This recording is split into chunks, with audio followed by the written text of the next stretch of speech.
시편 73편 15절에서 28절까지 말씀입니다. 시편 73편 15절부터 28절까지 말씀.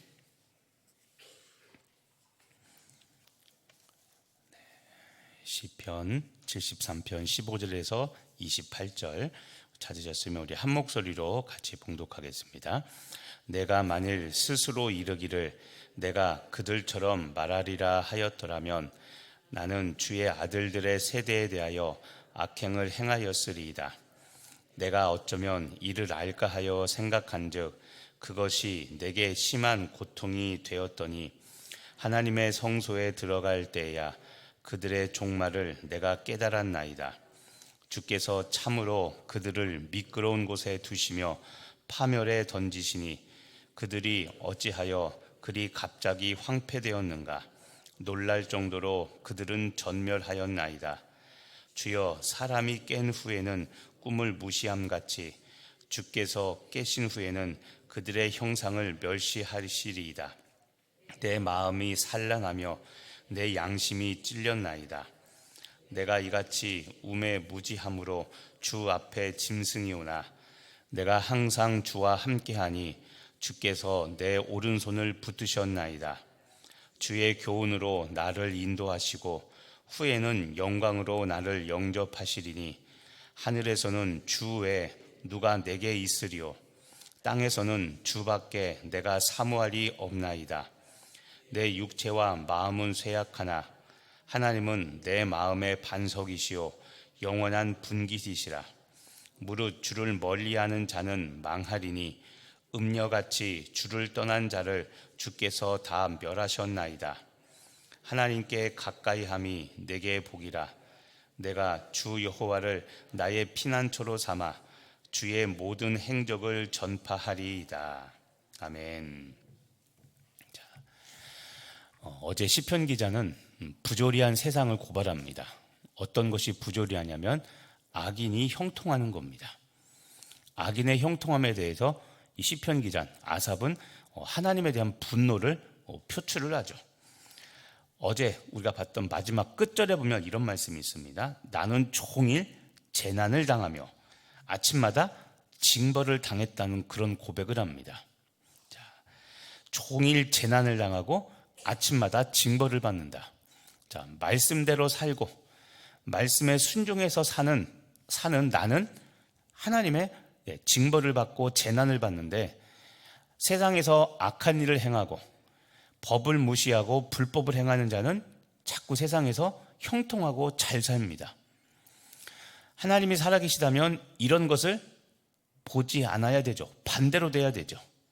하나님이 살아계시다면 내가 종일 하나님의 재난을 받는 게 아니라 악인이 항상 하나님의 재난을 받고 하나님의 징벌을 받아서 악인들이 살지 못해야 되는데 정직하게 살고 말씀에 순종해서 사는 나는 자꾸 하나님의 고난을 당합니다. 이게 어제 시편 기자가 고발했던 이 세상의 부조리한 모습 그리고 하나님에 대한 불만이었습니다. 그런데 오늘 이런 세상에 대한 문제, 이 문제에 대한 해답을 오늘 시편 기자 아삽이 발견하고 깨닫게 됩니다. 자, 그게 언제냐면 17절입니다. 자, 17절을 보시면요. 하나님의 성소에 들어갈 때야 그들의 종말을 내가 깨달았나이다. 자, 그들 악인들입니다. 악인들의 종말을 깨달았습니다. 근데 여기서 중요한 게 있습니다. 장소와 시간. 악인들의 종말을 깨닫게 된 장소와 시간이 중요합니다. 자, 17절 초반절에 보면 하나님의 성소에 들어갈 때야라고 했죠. 하나님의 성소, 다른 말로 하면 성전입니다. 성전. 구약에서는 성소라는 표현을 줄였었죠. 자, 하나님의 성전에 들어갈 때라는 이 말은 성전에서 예배할 때 그때 하나님의 징계, 악인을 향한 하나님의 계획을 그때 깨닫게 됐다는 겁니다. 자, 중요한 것은 하나님의 성소에 있을 때입니다. 다른 말로 하면 예배할 때 악인들의 종말을 깨달았다는 겁니다. 지금 말한 악인들의 종말을 깨닫게 된 시간과 장소가 어디입니까? 자, 하나님의 성소라는 장소, 성전이죠. 성전에 있을 때, 다시 말하면 예배할 때입니다. 성전이라는 장소에서 예배할 때, 그때 내가 세상에서 겪은 각종 부조리, 그리고 세상에서 통용되던 세상 원칙들, 이해할 수 없는 이 세상의 원칙들에 대한 하나님의 정답, 하나님의 답을 드디어 깨달아 그동안 자기가 겪었던 고난과 어려움의 문제가 풀리게 되었다는 고백입니다. 중요한 겁니다. 여러분, 우리도 마찬가지입니다. 하나님의 성소, 다시 말하면 성전에 있을 때, 예배할 때, 예배하는 사람들에게 하나님은 말씀하시고, 알게 하시고, 깨닫게 하시고, 그리고 예배할 때 우리는 비로소 하나님께 순종하게 되는 은혜를 경험하게 됩니다. 그래서 예배가 중요한 겁니다.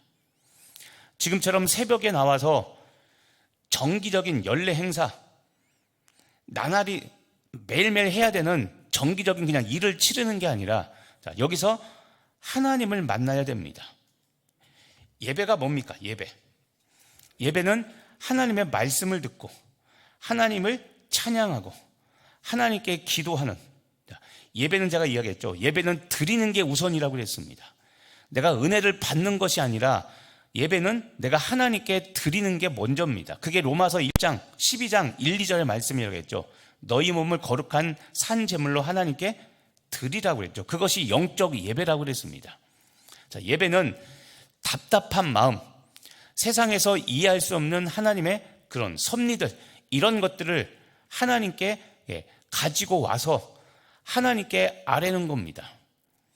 내가 알 수 있고 깨달을 수 있는 하나님의 섭리들은 하나님께 감사하고 찬양하고 하나님을 기뻐하면 되지만, 아직 해결되지 않은 어떤 것이 있다 할지라도 그것 때문에 알지 못해서, 하나님의 섭리를 알지 못해서 예배하지 못하겠다가 아니라, 자, 믿음이 중요한 겁니다.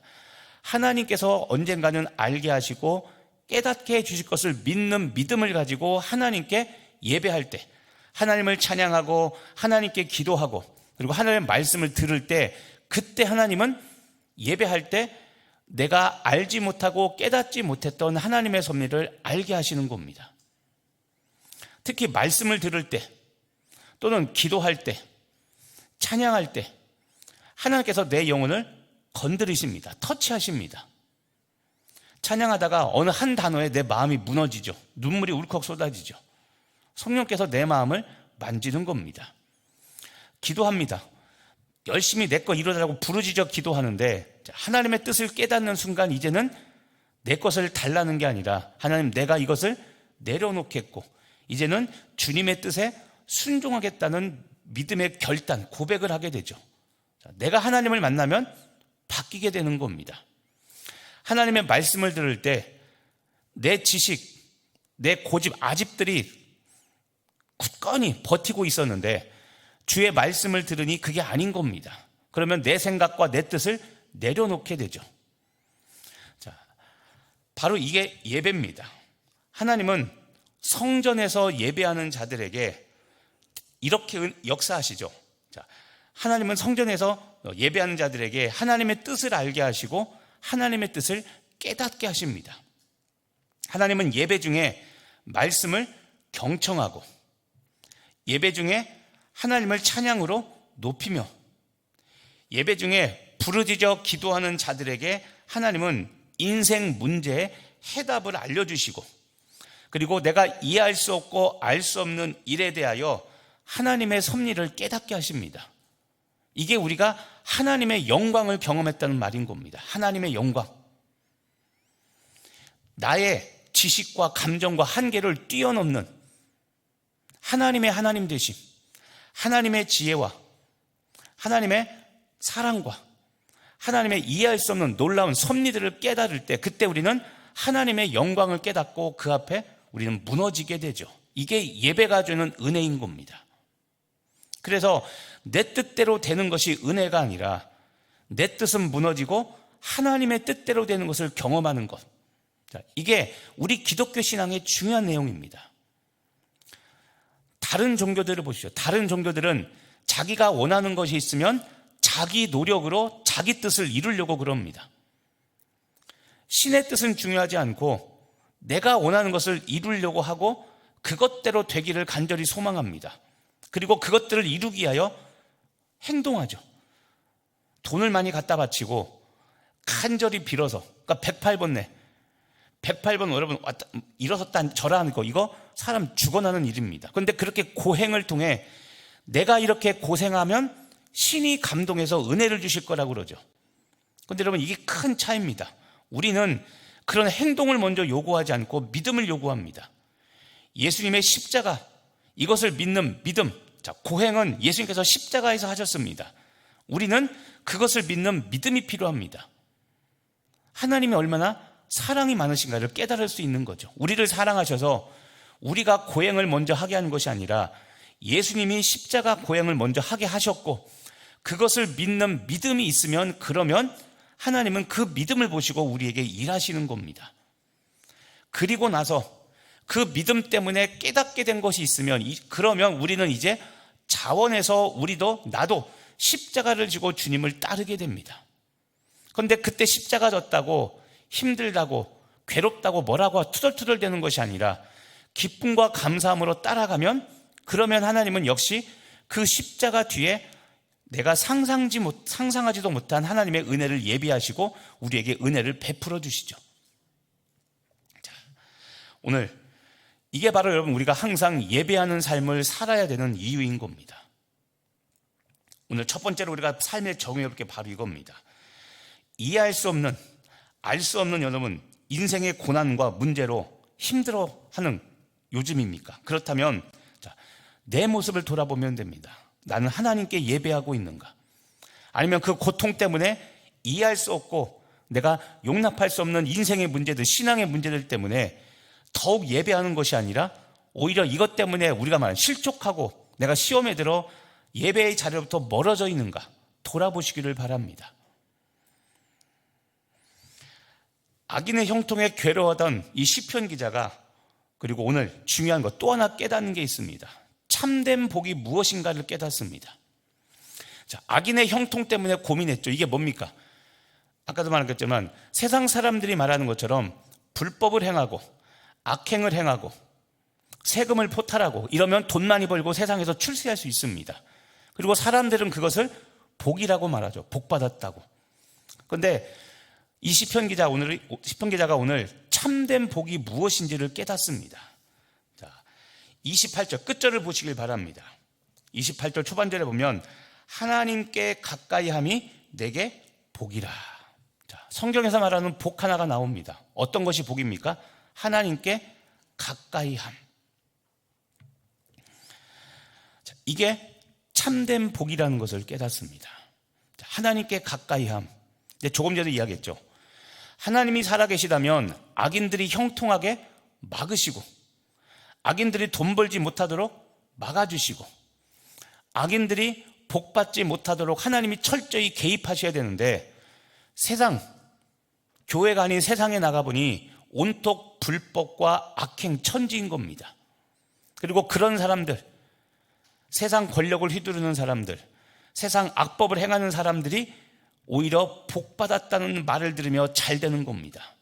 그게 부럽고 세상 사람들은 그렇게 되기를 원하는데, 자, 성소에서 예배할 때 하나님의 깨달음, 악인의 결말이 어떠한 건지를 아니까, 이것을 깨닫고 나니까 이제는 복된 삶이 무엇인지를 알게 되었습니다.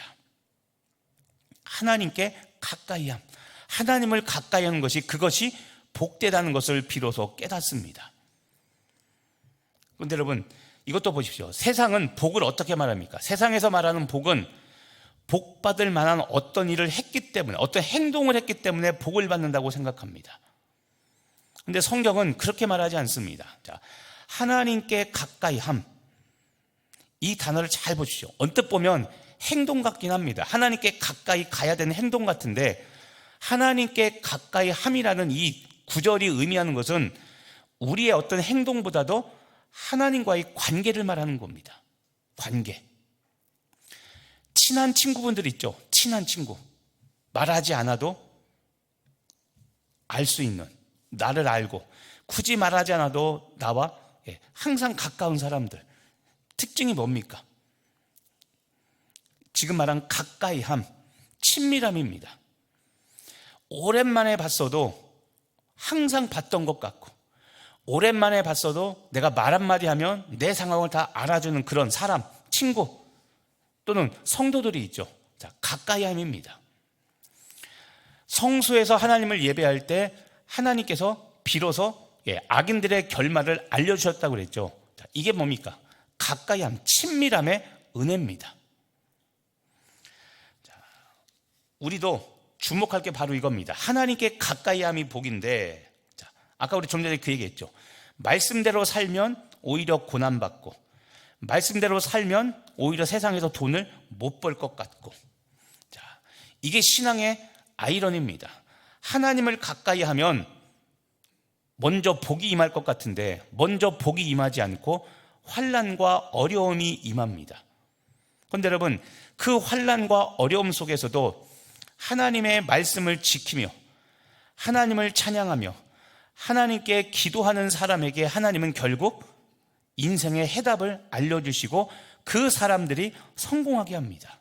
이게 믿음의 영역입니다. 처음부터 잘되게 하는 것이 아니라 나중 끝까지 견디는 자들이 잘되게 합니다. 그래서 신앙은 이야기했죠. 항상 인내가 필요합니다. 인내. 자, 하나님을 가까이 했더니 환난과 고난과 어려움이 있고, 하나님을 멀리 했더니 세상에 형통이 주어집니다. 자, 하나님을 멀리 했더니 세상에 형통이 주어지죠. 그러니까 미련한 자는 지금 당장에 이익의 눈이 어두워서 하나님을 멀리합니다. 마치 여러분, 나방, 날파리들이 여름 저녁 때 이제 여러분 불을 켜놔보세요. 그럼 불 속으로 뛰어들죠. 불이 번쩍번쩍하니까 이 곤충들은 그게 마치 살길인 줄 알고 왔다가 불에 타 죽죠. 그거와 똑같은 겁니다. 하나님을 가까이 해야 복을 받고 사는데, 당장 하나님을 가까이 하게 되면 고난, 어려움, 환난이 닥치니까 하나님을 멀리하고 세상을 가까이 합니다. 세상을 가까이 하면 세상이 주는 그 달콤함, 그것에 취해서 계속 그것을 따라가게 되죠. 하지만 결말은 멸망입니다. 오늘 우리가 기억해야 될 것이 있습니다. 이 세상의 주인은 하나님입니다. 그래서 세상이 여러분 복을 주지 않고 복은 하나님이 주십니다. 성소, 예배에서 멀어지면 우리는 하나님과 결국 멀어지는 것이 되고, 그 멀어지는 것은 결국 하나님이 예비하신 복과도 멀어지는 겁니다. 자, 말씀을 정리하면 요즘 여러분은 하나님을 가까이 하고 있습니까? 아니면 하나님과 멀어져 있습니까? 어떻게 해야 여러분의 지금 삶에서 하나님과 가까워질 수 있습니까? 이건 여러분이 답을 알고 있습니다. 하나님이 모르시는 것이 아니라 여러분이 답을 알고 있습니다. 왜냐하면 여러분의 삶이기 때문에 그렇습니다. 자, 아는데 한 걸음 더 가까이 갈 것인가? 아니면 계속 거리를 두고 세상과 가까워짐을 유지하고 있을 것인가? 오늘 하나님은 우리에게 믿음의 결단을 요구하며 십자가를 지라고 하나님을 선택하라고 말씀하고 계십니다. 오늘도 하나님과 가까이 함으로 하나님의 복을 누리는 복된 여러분 되시기를 예수님의 이름으로 축복하며 기도합니다. 기도하겠습니다. 하나님,